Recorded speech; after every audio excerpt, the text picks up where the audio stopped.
So that doesn't sound too good.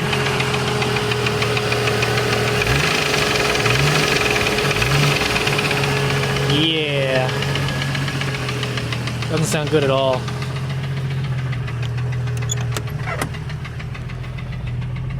Temperatures were getting a little high, so I don't know. Something's no bueno, man. No bueno at all. Alright, I gave her a quick spray down just to get all the loose stuff out of the way. Let it dry for a bit. So we're going to take the valve cover bolts out, move the vacuum lines and throttle cables out of the way. So let's pop all those bolts off and see what's hiding underneath, eh? Alright, I got the valve cover off. Inside it looks nice and shiny, nice and clean, fresh oil, very pretty. So got the valve cover off and everything looks beautiful, very clean. Not seeing anything bent. All the rocker arms have oil on them. So that means the push rods are working right. And if we take a look at the push rods, from what I can tell right now, they all look straight.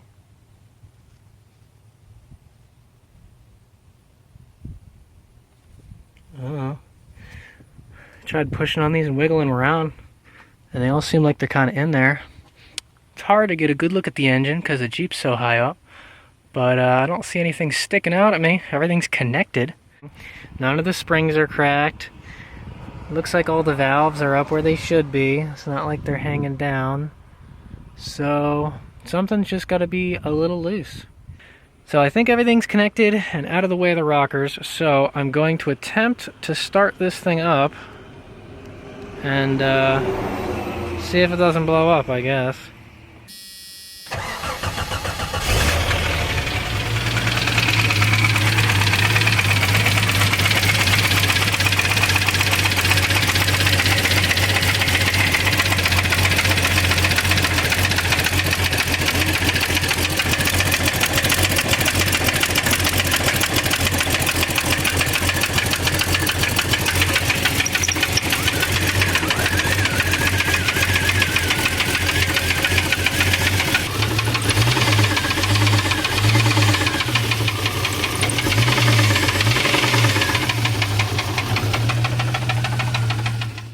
Alright, it's time we start using the noodle.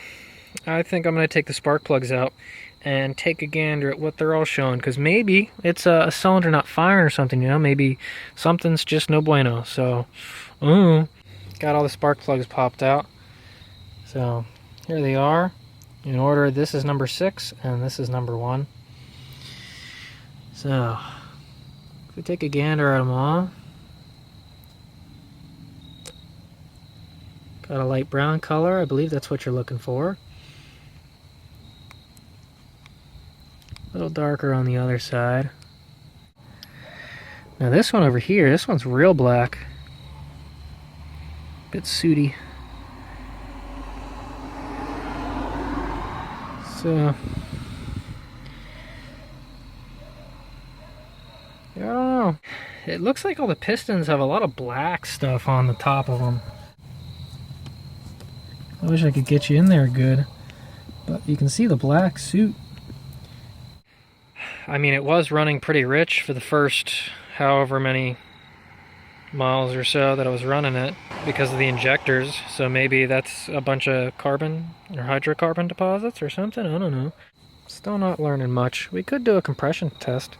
So I went through all the cylinders and they're all reading anywhere from 160 to 178, so there's about, you know, about a 20 psi difference in total from like the highest to lowest.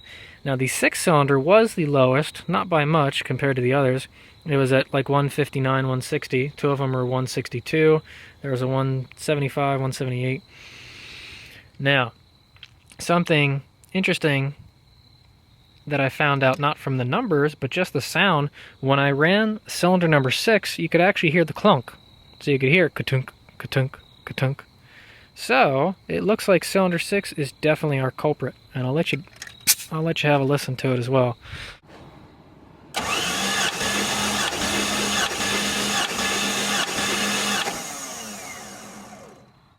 I don't know if you could tell, but you could hear that kunk, kunk, kunk. So it's definitely cylinder 6, so we know that for a fact. Something interesting that I found out that you can try and use to narrow down where the noise is coming from is how often the noise is happening compared to the speed of the engine. So I'm going to use this spark plug timing, the spark plug light tester, as a makeshift timing light.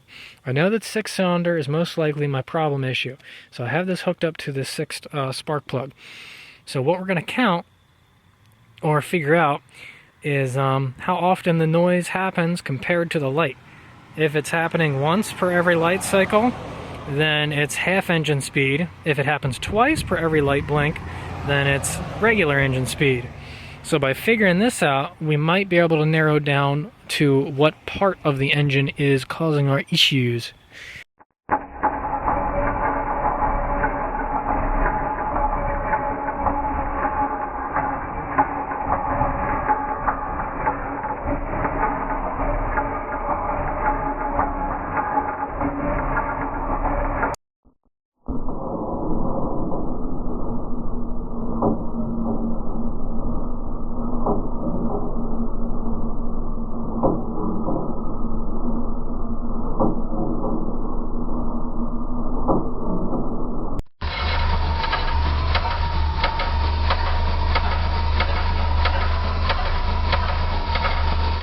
After watching that slow motion video, it seems like the exhaust valve is the one that's making the noise. It seems like the sound syncs up with the exhaust valve perfectly. So I got both the push rods and the rockers and all that crap disconnected. And I got 2 magnets going down there. The thing that sucks about the 6 cylinders is that those holes, they're not big enough to get the lifters through, which is a fucking shame. That means you gotta rip the head off just to change the lifters. You 4-cylinder guys are in luck. And of course it's gotta be the fucking 6-cylinder exhaust, so it's even hard just to see back there because of how far back it is. But I got the lifters picked up with the magnets and then held in place with vice grips, so that way the lifters aren't hitting the camshaft and the valves are both closed. So I have the spark plug and the fuel injector disconnected, so it should just be a dead cylinder. It shouldn't make any noise. The reason the spark plug is still in there is because I noticed the sound did happen when there was compression inside the cylinder. So I'm going to leave the spark plug in there so that way there's still compression, so if it is a knock or something like that, if all these tests are leading us in the wrong direction, at least we'll know.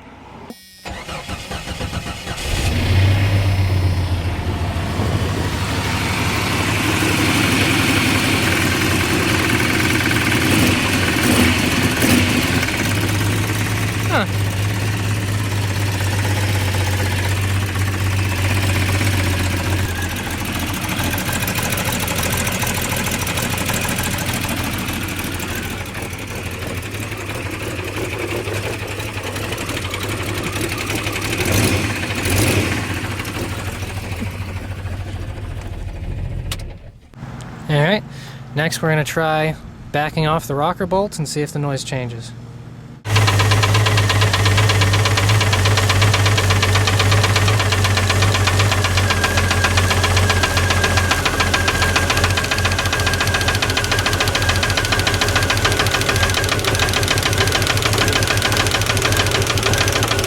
Does make a different noise. That's a clackety clack clack.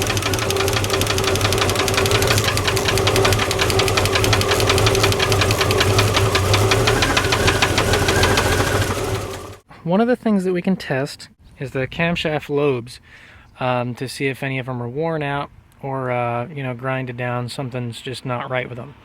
So what I got going on here is a dial indicator with a magnetic base and the dial set up to the push rod.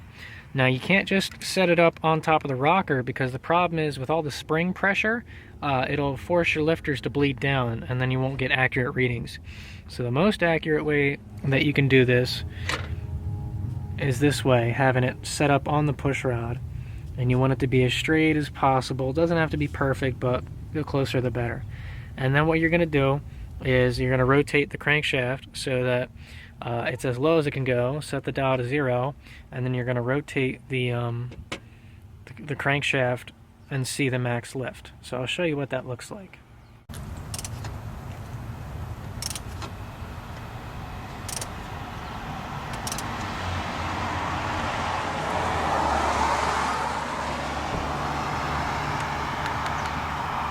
timer set at 0, and then you can start cranking it.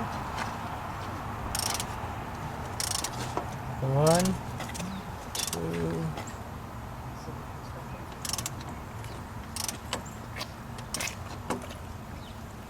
And there it is right there. Max lift is 286. And you're gonna write all your numbers down and see what you get. So, if you notice for the first one, I was doing lots of different tests to figure out the best way to do it until I figured out this method. So, this one, 284 on this exhaust, 285 on this exhaust, 286 on this exhaust. So all of them are pretty close to each other. And then on the intakes, 279, 279, 280. So they're all within a thou of each other, so I don't think camshaft lobes are the issue, especially since how clean the lifter bottoms were. I kind of figured they weren't worn anyway, but always good to test just to make sure, so yeah. Well, I wasn't entirely convinced on the top end that it's a lifter tick. It might be. It's just weird that it's so loud. It's worrisome, you know. I've tried, I've watched countless YouTube videos of other people's lifter ticks, and it's like, it's a much quieter noise. It's just a little tick, tick, tick, tick, like a taka, taka, taka, taka. So, the louder noise kind of worries me. I'm not too thrilled with this Rotella stuff. I think it's too thick. I think by now I should have switched to a multi-weight oil. So I got some just conventional 10W30.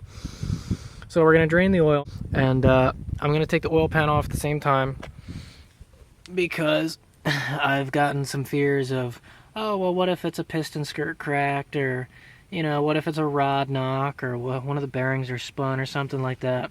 There's also an oil leak anyway at the front. There's a couple bolts missing at the front, so I'm going to take it apart, take a look inside, clean up everything, see if I can't fix that oil leak while we're at it. So I'm going to drain the oil and attempt to take off the pan, see what we can't find. Gasket still looks like it's in one piece, no tears or anything, so it must have just been the fact that it wasn't supported with all the bolts, so I'll have to find those 2 bolts in the front that are missing. As for in the pan, all this is dirt that fell off when I was taking the pan out. I don't see anything in the bottom. No big chunks anyway, so it ain't piston skirt. That's a very good sign. Come underneath and look. It's the first time I've seen the underside firsthand. Man, does it look beautiful. Look at those pistons up there.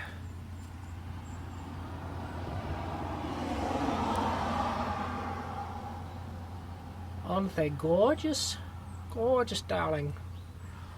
Beautiful, beautiful. So, I'm gonna see if I can't look at the cam lobes and see if I see any flat ones, although I don't exactly know what I'm looking for, but, you know, camshaft. Pickup screen is clean. No chunkies there. So, I don't know. I'll tap around a little bit, see if anything doesn't stick out as missing bolts or loose or something bad, but... Okay, so this is 6-cylinder. Alright, so I see the gap. See the gap? Mm-hmm. Alright.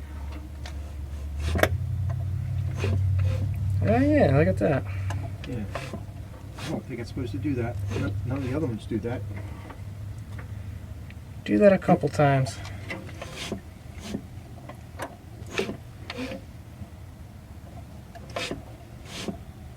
Could have it. That's not scored or anything, right? The piston wall? No, it doesn't look like it. It's but you see how shiny. It shouldn't move back and forth like that. That could be what's tapping. Yeah. Let's take a look at one. And then go back.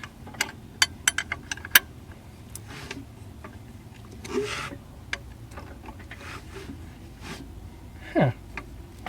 Does it do it? No. Alright. I'm convinced.